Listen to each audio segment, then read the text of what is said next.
بالله السميع العليم من الشيطان اللعين الرجيم بسم الله الرحمن الرحيم الحمد لله رب العالمين والصلاة والسلام على أشرف المرسلين سيدنا ونبينا أبي القاسم محمد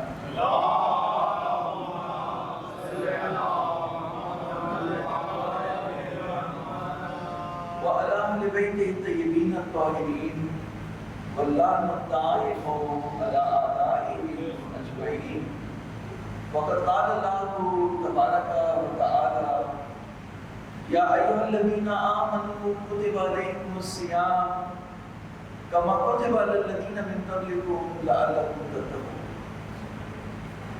اے ایمان لانے والو، تم پہ روزہ فرض کیا گیا جس طرح سے تمہارے سے پہلی امتوں پر روزہ فرض کیا گیا تھا، شاید کہ تم باتیں کرو. یہ آیت کریمہ تو آپ سن چکے ہوں گے، لیکن میں سے آگے کی ایک بات آپ کو رمضان 2024 میں عطیہ کرنا چاہتا ہوں. سورہ جمعہ میں ارشاد ہوا وَاذْكُرُوا اللَّهَ كَثِيرًا لَعَلَّكُمْ تُفْلِحُونَ. اللہ کو کثرت سے یاد کرو شاید کہ تم باتیں کرو، شاید کہ تم کامیاب ہو. یہ دونوں جگہ روزہ فرض کیا، تم سے پہلی امتوں پر فرض کیا شاید کہ مطلب وہ بن جاؤ، کثرت سے اللہ کو یاد کرو شاید کہ کامیاب ہو جاؤ. لیکن سورہ آدم نے کہا کہ جس سے خود کو پاک کیا وہ یقیناً کامیاب ہے. یقیناً کامیاب ہو گیا جس نے خود کو پاک کیا. اللہ کو بھی معلوم ہے کہ روزہ رکھا جائے گا، افطاریاں ہوگی، یہ ساری چیزیں ہوگی. روزہ شاید کے بعد تک ہوگا، لیکن اگر وہ خود کو پاک کرے گا یقیناً کامیاب. سورہ شمس میں اس کا سرا سے قد افلح من زکاہا. ہمارے یہاں ایک کمبینیشن ہے قرآن مجید کا، کیونکہ ظاہر ہے جیسے تفسیر قرآن ہے تو قرآن مجید ایک ایسی کتاب ہے. وہ میں ایک لیبورٹری میں گیا تو وہاں دیکھا کہ وہ ایک مشین ہے، وہ یوں کر کے جو خون کو ہلایا جا رہا ہے. یہ کیا کر رہی ہوئی؟ یہ مشین ہے، وہ خون کو ہلائی جا رہی ہے مسلسل، کیونکہ اگر چھوڑ دیا اسی طرح سے تو خون جم جائے گا. تو جب خون کو اسی طرح سے چھوڑ دو خون جم جائے گا، تو ہمارے جو دل ہیں وہ پتھر کے ہو گئے، سخت ہو گئے. لہذا کہ وَلَا تَكُونُوا كَالَّذِينَ أُوتُوا الْكِتَابَ مِن قَبْلِكُمْ فَطَالَ عَلَيْهِمُ الْأَمَدُ فَقَسَتْ قُلُوبُهُمْ. ان لوگوں کی طرح سے مت بن جانا. تم سے پہلے بھی ہم نے کچھ لوگوں پر کتاب دی، جیسے تم سے پہلے کی امتوں پر روزے فرض کیے تھے، تو تم سے پہلے کی امتوں کے اوپر بھی گائیڈنس آئی، ہدایت آئی، کتاب آئی. تو ان کا تجربہ تو اچھا نہیں تھا، تو تم ایسے نہ مت بن جانا. لا تکونوا کالذین اوتوا الکتاب من قبلکم فطال علیہم الامد. ایک لانگ ڈیوریشن ان کے اوپر گزری، فقست قلوبہم، ان کے دل سخت. اس کا مطلب کیا ہوا؟ مطلب یہ ہوا کہ کتاب اگر ہمارے درمیان ہے اور ایک طویل مدت گزر جائے اور ہم کتاب پہ عمل نہ کریں تو ہمارے دل سخت ہو.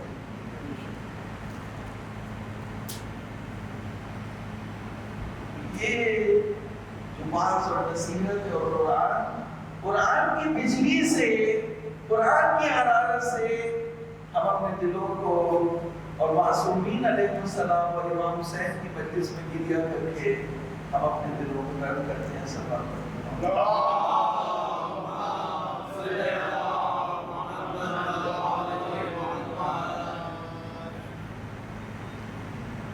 یقیناً کہا سورہ الشمس میں کہا قد افلح من زکاہا، سرکاری میں جسم بہت زیادہ پاک ہے. مجھے ایک شخص سے بہت زیادہ پاکیزگی مخبتی ہے. اگر کوئی شخص دن میں 5 مرتبہ نہائے تو کہیں گے بھائی کیا ہو گیا، ایک دفعہ دو دفعہ 5 دفعہ بات ہے.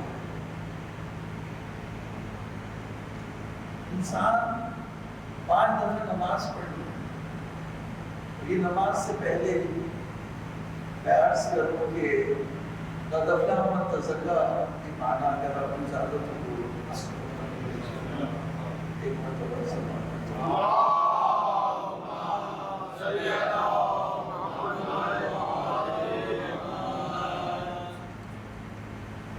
معصوم نے فرمایا کہ جس نے چاند رات میں زکوٰۃ فطرہ دیا، یہ قد افلح من تزکیٰ کا مثال. بھائی جب چاند رات میں جو زکوٰۃ فطرہ دینے کے لیے گیا تو 30 دن روزے رکھے،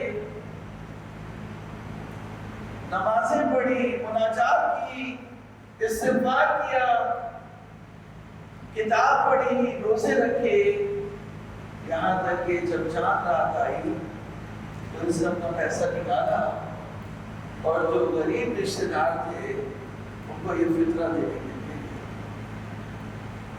یہ وہ شخص ہے قد افلح من تزکیٰ وذکر اسم ربہ فصلی، اس نے اپنا رب کا نام لیا پس نماز پڑھی. کہا کہ یہ رات کو زکوٰۃ فطرہ دی. قد افلح من تزکیٰ، من تزکیٰ یعنی اس نے اپنے مال کو پاک کیا، زکوٰۃ فطرہ دی.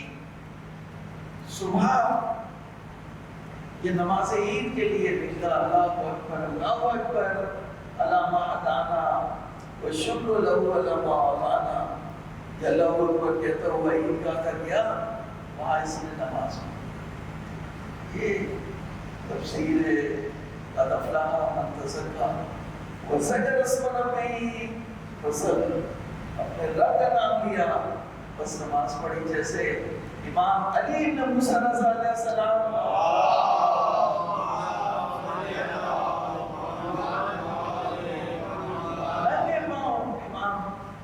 تشریف لے جاتے اور لوگ شامل ہوتے گئے. وہ تو حکومت ڈر گئی. اگر علی بن موسیٰ رضا عیدگاہ تک پہنچ گئے تو مامون تیری حکومت ختم. وہیں سے برداشت نہیں کر سکا، وہیں سے پیغام دیا کہ آپ نماز پڑھا کہ نماز سے واپس ہو جا، نہیں جائے. پہلے بیت کی مصروفیت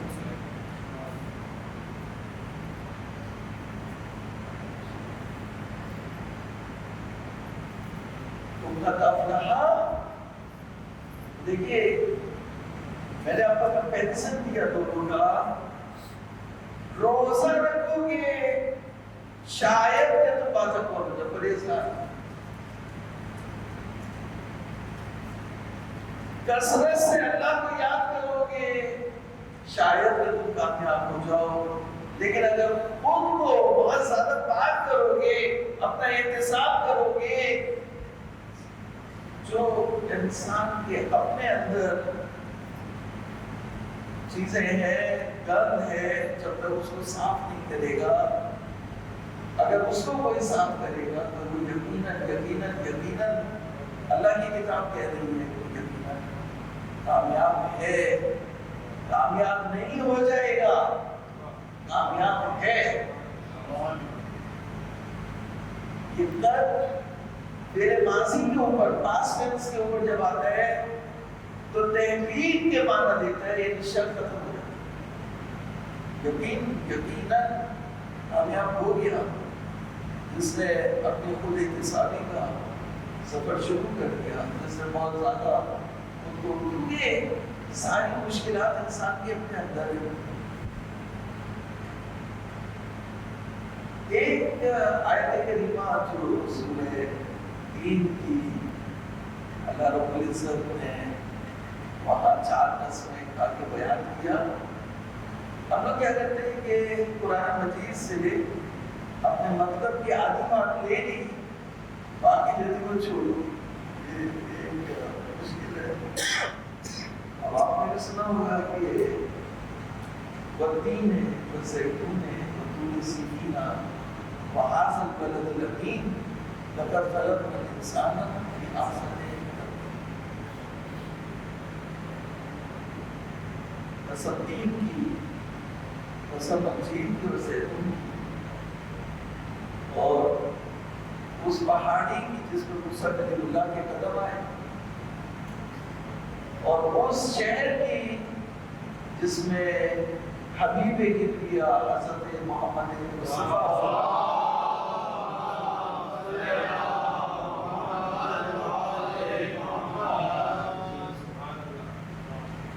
اپنے انسان کو بہترین انسان کر یہ ایک کام کی بات نکال دی، اور جو اللہ تعالیٰ نے کام کی بات کی تھی اسے چھوڑ دی. ہم نے انسان کو پیدا کیا تھا احسن تقویم پہ، لیکن پلٹا دیا اسے اسفل سافلین پہ. لقد خلقنا الانسان فی احسن تقویم ثم رددناہ، پھر ہم نے اسے پلٹا دیا بس ترین حالت. انسان پیدا کس سے ہوا؟ نجس پانی. کہ اللہ اتنا انسان کو کثافت سے پیدا کیا، پاکیزہ پانی کم تھا کیا اس سے پیدا کرنے؟ اس کی قدرت میں کمی تھی نہیں، اس سے بھی پیدا کر سکتا تھا. بس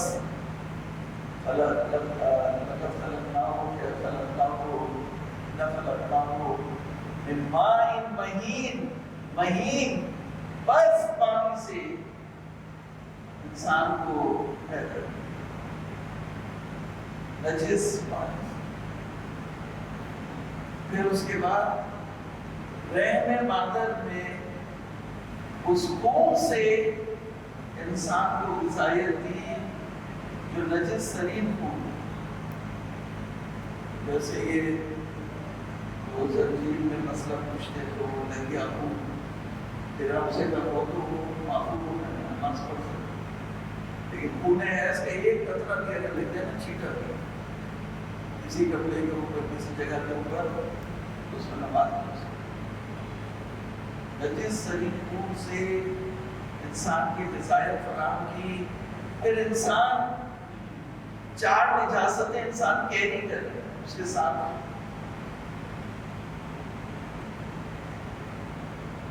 پیشاب پاخانہ خون منی 5 نجاستیں 10 ہم پڑھاتے ہیں. پیشاب پاخانہ خون منی اور داغ. جب انسان مرے گا تو اس کی ڈیڈ باڈی اس میں شامل ہو جائے گی 5 نجاستیں. ابھی تک 4 ہیں. جب سانس بند ہوگی تو 4+1 ہو جائے گا. وہ کہ 4 عناصر ہے تو بنتا ہے مسلمانوں میں پانے کا. میں وہ 4 نجاستیں ہیں تو بنتا ہے انسان. یہ پہلے پہ ایک آپ دیکھیے میری طرف سے اللہ تعالیٰ کی کتاب ہے اسے بیان. ہم نے انسان کو فصلوں میں دھکیل دیا لیکن کہانیاں ختم نہیں ہوئی، بات مکمل نہیں ہوئی. کہا کہ اس اسفل سافلین اس پسیوں میں دھکیلنے کے بعد ہم نے ایک سیڑھی رکھی الا الذین آمنوا وعملوا الصالحات. اگر تم اپنے عقیدے کی اصلاح کرو گے، ایمان لے آؤ گے اور نیک کام کرو گے تو تم پسیوں سے نکل سکتے. صلی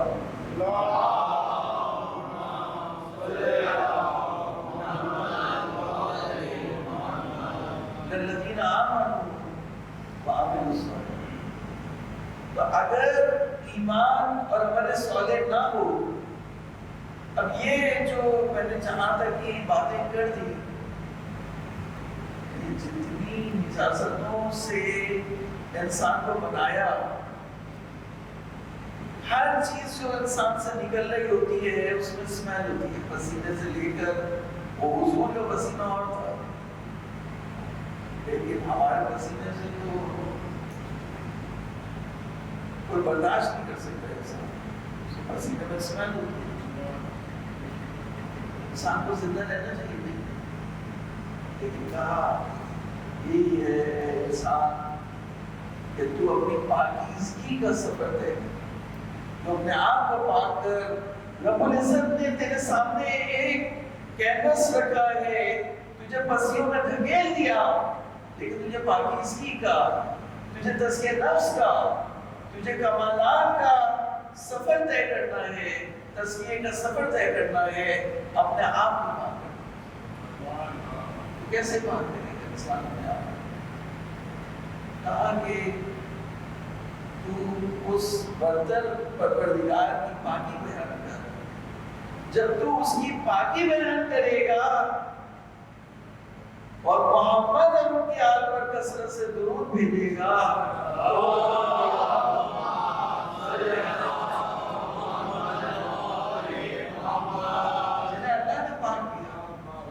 جنہیں اللہ نے پاک کیا، جب تو ان پر درود و سلام بھیجے گا تو اللہ کی طرف سے اس معصوم نے فرمایا۔ دیکھیے ایک ادب ہے، قرآن مجید کی سورتوں کو پڑھنے کا ایک ادب ہے، قرآن کو پڑھنے، قرآن کی خاصیت ہے۔ ایک صاحب کسی شہر سورہ یوسف کی تفسیر ہوئی ہے، اچھی بات ہے، وہ قرآن مجید کی تفسیر کرے، لیکن معصوم نے فرمایا وہ میں آپ تک پہنچاؤں میں کہ اپنی عورتوں کو سورہ یوسف مت پڑھوں۔ سنیے گا بات غور سے، جو آپ کہا کہ سورہ یوسف عورتوں کو قرآن ہے، نہیں سورہ یوسف مت پڑھو، سورہ نور پڑھاؤ، سورہ نور پڑھاؤ گے تو ان میں پاکیزگی آئے گی، سورہ یوسف پڑھو۔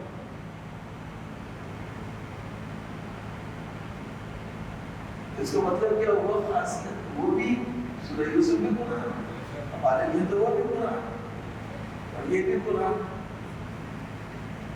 ہے، وہ بھی قرآن، یہ بھی قرآن، جیسا ہمارے لیے متشابہ آیات بھی قرآن، محکم آیات بھی قرآن۔ اب میں کیسے سمجھاؤں کہ متشابہ آیات کیا ہے؟ ایک میں اپنی ایک طریق پر ایک واقعہ بیان کرتا ہوں، شاید اسی میں ایک آیت کریمہ کی جن لوگوں کو بھی قرآن مجید لینا ہو اپنے ساتھ وہ رکھ سکتے ہیں، کوئی منع نہیں ہے، قرآن مجید ہے تو میں جب ریفرنس ہوگا تو اس آیت کریمہ کو بھی بول سکتے ہیں، زیادہ اپلیکیشن نہیں ہے تو بھی دینا چاہیے۔ وہ کچھ لوگ آئے، ایک مولانا صاحب تھے، ان کے یہاں کوئی پروگرام تھا تو اس میں انوائٹ کرنے کے لیے آئے تھے۔ جب وہ مولانا صاحب کے متشابہ آیات کا شکار ہوئے تھے، اب یہ انوائٹ کرنے آئے تھے لوگ، کارڈ تھے، تو سندھ کے تھے، سندھی کے بات کبھی کبھی ان کی سرم سمجھا ہوں، تو میں نے ان سے کہی اب بات یہ دیکھو یہ جو متشابہ آیات ہیں دھوکہ آئے، دھوکہ ہے، متشابہ آیات کیا ہے؟ دھوکہ ہے۔ سورہ طٰہٰ یہ آیت کریمہ وَعَصَىٰ آدَمُ رَبَّهُ فَغَوَىٰ ثُمَّ اجْتَبَاهُ رَبُّهُ فَتَابَ عَلَيْهِ وَهَدَىٰ۔ تو یہ پہلے میں آپ کے سامنے اس کا ترجمہ پیش کرتا ہوں تاکہ جو بات واضح ہو جائے۔ اچھا، اس سے پہلے کہ میں اس کا ترجمہ آپ کے سامنے پیش کروں،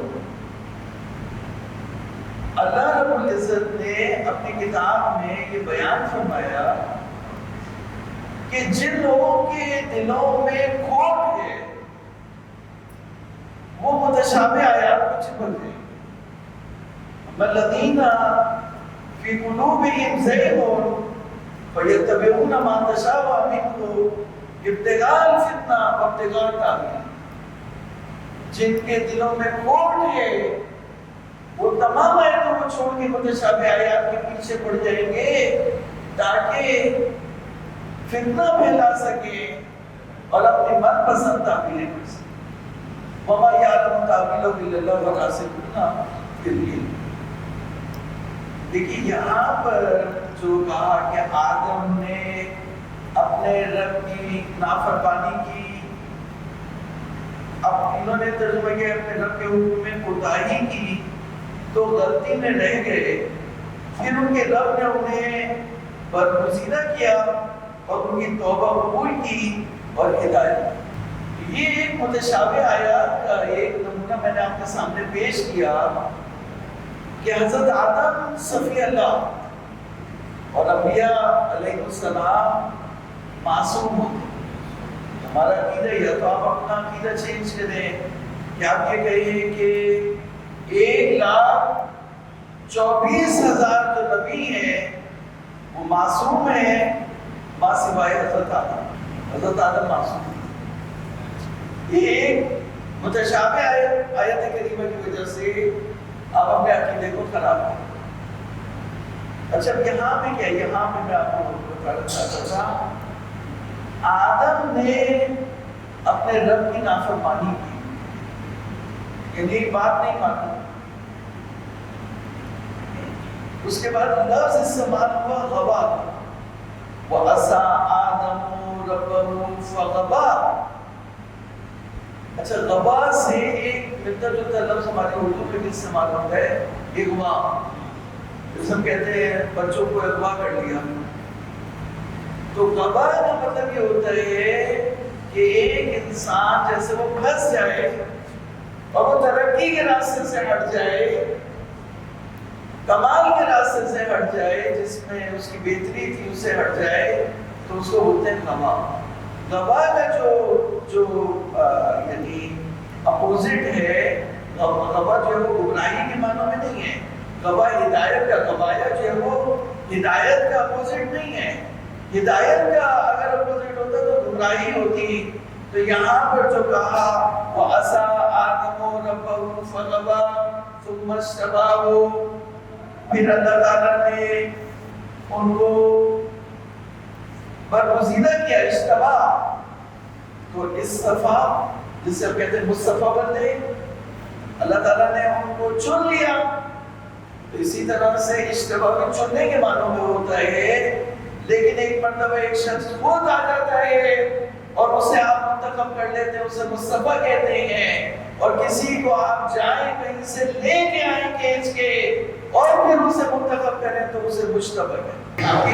ایسے ایفرٹ لگتی ہے کہ آپ گئے اس کو، تو اللہ رب العزت نے آدم لوس ہو گئے تھے ادھر ادھر، ان کو کھینچ کے بلایا اور ان کو جو مجتبی کیا، منتخب کیا۔ بھئی اگر ایک شخص نے گناہ کیا تھا تو یہ کوئی پیپلز پارٹی کی حکومت تھوڑی ہے کہ اگر اس نے غلطی بھی کی تو جرم کے بدلے میں اسے انعام دیا جائے، اس نے کوئی اور یا مثلا یہ ایک مثال دی میں نے آپ کو، میری جو کوئی پیپلز پارٹی سے وہ نہیں ہے، مسلم لیگ پیپلز پارٹی ہے، تحریک۔ ایک بات کہہ دیں کہ جو ہمارے یہاں کی جو سیاسی پارٹیاں ہیں ان کے یہ چلن ہے کہ اگر کسی نے جرم بھی کیا تو اس جرم کرنے کا اسے انعام دیا جاتا ہے، لیکن اللہ تعالیٰ کے یہاں تو ایسا نہیں ہے۔ تو اگر واقعی آدم نے گناہ کیا ہوتا تو پھر اللہ تعالیٰ نے یہ انعام نہیں دیتا ہے کہ ثم اجتباہ ربہ فتاب علیہ ثم ہدی، یعنی ہدایت کی۔ تو ہدایت غوایت سے نہیں ملتی، اگر ہدایت غوایت سے نہیں ملتی تو غوایت کی بات ہدایت کیسے آ گئی؟ لہٰذا یہاں پر یہ بات جو ہے وہ ہم آپ کے سامنے یہ رکھنا چاہتے تھے کہ گواہ گمراہی کے معنی میں نہیں ہے، یعنی پھنس گئے، فیملی میٹر میں پھنس گئے۔ انہیں منع کیا تھا کہ بھائی یہ تم نہیں کہا تمہارے اپنے گلے کو آئے گا، تو تم اپنے فیملی میٹر میں پھنس گئے۔ لیکن ایک امر رب ہوتا ہے جو امر مولوی، اللہ تعالیٰ کہتے ہیں کہ اگر تم نے اس حکم کو نہیں مانا تو تم ابلیس بن جاؤ گے، تم دودھ کالے جاؤ گے، تم راندے درگاہ ہو جاؤ گے، تم کافرین میں قرار پاؤ گے، تم نافرمان ہو جاؤ گے، تم نے حرام کام انجام دیا ہے، وہ ہوتا ہے۔ تو دو طرح کے اللہ تعالیٰ کے امر ہوتے ہیں، تو یہ فیملی میٹر کا امر تھا، لہٰذا اللہ رب العزت نے یہ الفاظ استعمال کیے کہ فَأَصَابَهُ رَبُّهُ فَغَوَىٰ ثُمَّ اجْتَبَاهُ فَتَابَ عَلَيْهِ ثُمَّ هَدَىٰ۔ تو اگر روایت گمراہی کے ساتھ ہوتی تو کبھی بھی ہدایت سے نہیں ملتی، ہدایت کو دے کر بتلا دیا کہ آدم صفی اللہ نے معصوم ہیں، ان سے فیملی میٹر میں ایک ترک اولا ہو گیا جس پر ہم نے انہیں معاف کر دیا بعد میں، اور پھر انہیں جو ہے وہ اپنا مشتبہ بندہ بنا دیا۔ صلی اللہ علیہ وسلم۔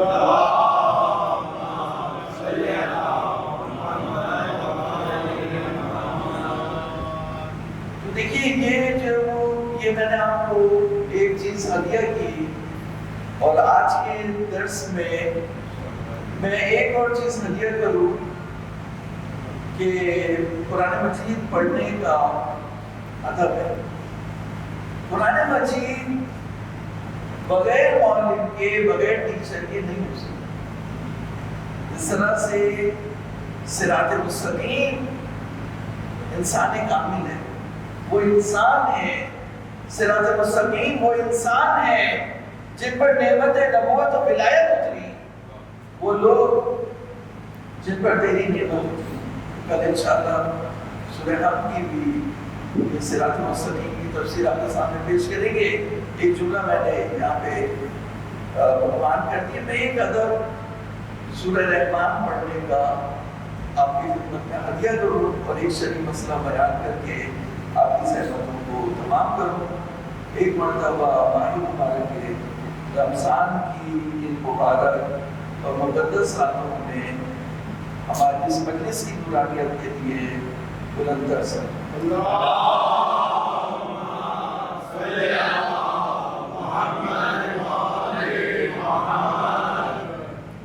سورہ رحمان جب اترا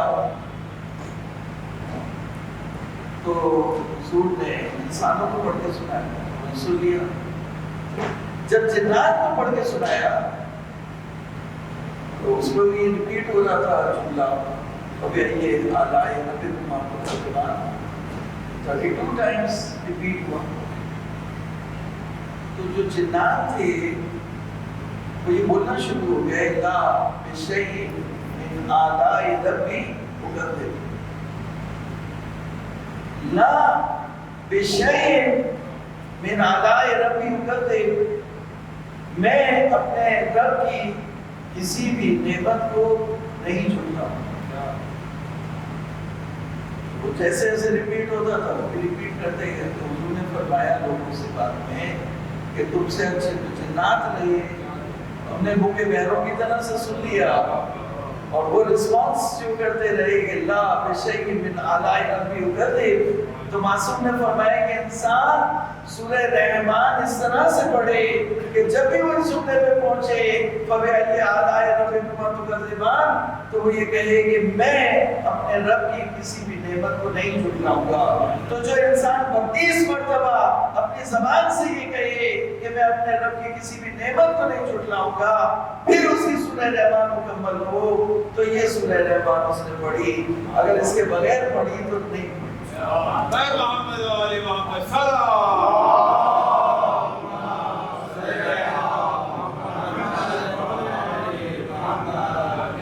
اسی کہ دیکھیے رحمتوں کا، نعمتوں کا اعتراف کرنے والے کو، نعمتوں کا شکر کرنے والے کو حسین کہتے ہیں، اور نعمتوں کو جھٹلانے والے کو یزید کہتے ہیں۔ نعمتوں کا اعتراف امام حسین نے اپنی دعا میں جو آپ نے عرفہ کے دن جو آپ نے پڑھی ہے، نعمتوں کا اعتراف کیا، تو نعمتوں کا شکر کرنے والوں کو، اعتراف کرنے والوں کو حسین کہتے ہیں، اور نعمتوں کو جھٹلانے والے کو یزید کہتے ہیں۔ ایک شرعی مسئلہ میں بیان کروں کہ فرماتے ہیں کہ روزہ کے لوگوں پر فرض نہیں، تاکہ پہلے جو بوڑھا بوڑھی یعنی دادا دادی نانا نانی جو لوگ معمر ہیں ضعیف ہیں اور روزہ رکھنا ان کے لیے باعث مشقت ہے. ایسا قرآن مجید نے کہا وہاں وَعَلَى الَّذِينَ يُطِيقُونَهُ فِدْيَةُ طَعَامُ مِسْكِين. کمال ہے قرآن مجید کی فصاحت اور بلاغت کا کہ قرآن کہتا ہے کہ جو رکھ سکتے ہیں وہ فدیہ دیں. اب یہ ہماری طرح کی کتاب ہوتی تو وہ کہتی ہے جو رکھ سکتے ہیں وہ رکھ لیں. تو کہا جو رکھ سکتے ہیں لیکن رکھنا ان کے لیے باعث مشقت سخت ہے. تو کہا رکھ تو سکتے ہیں لیکن پروردگار نہیں چاہتا کہ ان کے لیے ایکسٹرا مشقت اور سختی ہو تو وہ روزانہ رکھیں اس کے بدلے میں فدیہ دیں.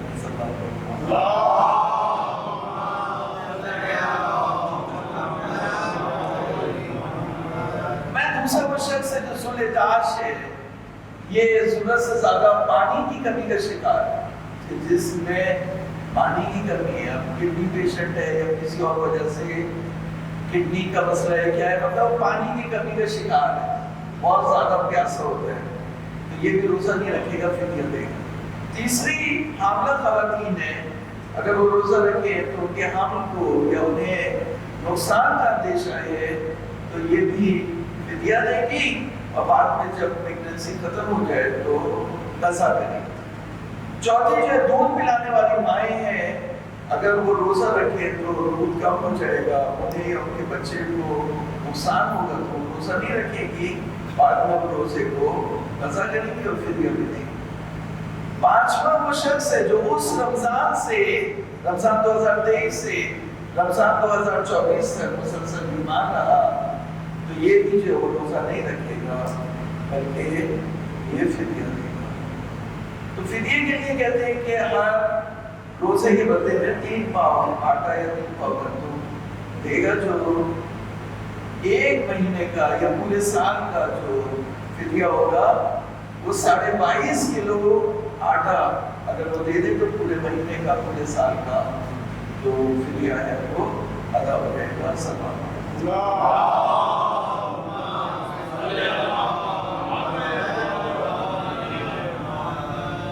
آپ کسی کو کوئی سوال ہو قرآن مجید سے نکالیں رمضان مبارک سے نکالیں اور مسائل شریعت کے حوالے سے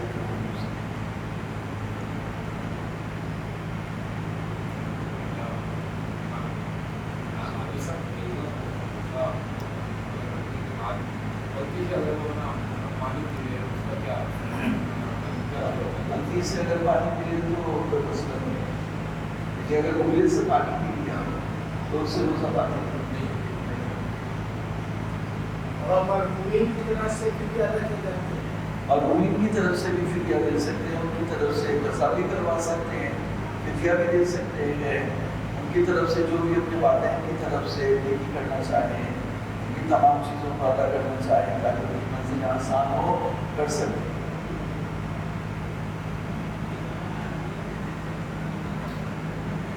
جو بیمار ہے وہ روزے نہیں رکھتا رات میں بھی وہ قضا بھی نہیں کر سکتا تو اس کی جگہ تو قضا روزے رکھ سکتا ہے. یعنی وہ اگر ایک شخص بیمار ہے تو فدیہ ہے اس پر قضا نہیں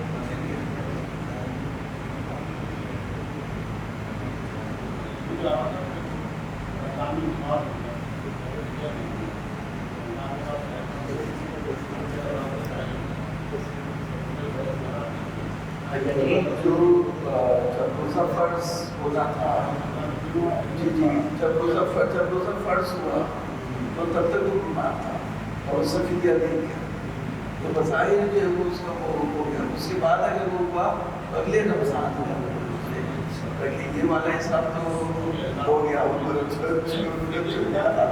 چھٹ گیا ساتھ بات آ گئی سب وہ گزر گیا.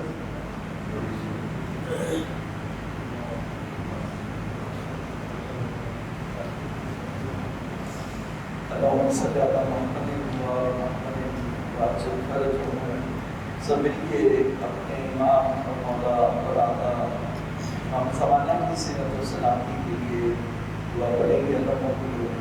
بسم اللہ الرحمن الرحیم اللہم کل ولیک الحجۃ ابن الحسن صلوات اللہ علیہ وعلی فی هذه الساعة وفي كل ساعة وليا وحافظا وقائدا وناصرا ودليلا وعينا حتى تسكنه أرضك وتمتعه فيها طويلا برحمتك يا أرحم الراحمين.